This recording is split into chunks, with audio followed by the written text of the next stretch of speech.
Sa pagpasok nga ni Gabby at Sansan sa loob ng bahay bilang mga ultimate house players ni Kuya, isang task ang ibinigay niya sa dalawa.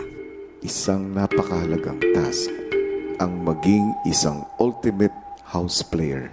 Ang task mo ay may palabas ang totoong ugali ng mga housemates.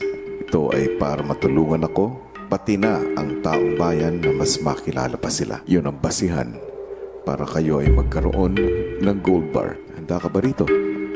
Handang-handa na po, Kuya. As in, gagawin ko talaga po yung best ko po. Bago pa man ang pagdating ni Sansan, pinasimulan na ni Kuya kay Gabby ang kanyang task bilang house player. What is that? Ibubuo natin. Hala! Ano to? Bilang bahagi ng iyong ultimate house player task, magbibigay ako ng isang weekly task kung saan ay ikaw ang gagawin kong leader. Ibubuo siguro natin to. Gamit yan.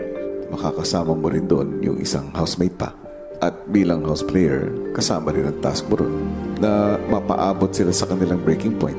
Kung maipanalo ninyo ang weekly task, isa pang gold bar ang maibibigay ko sa iyo. Excited po ako, pero alam kong laban. Oo, yun nga, tower. Yung tower, hindi naman, mahirap naman pag 9.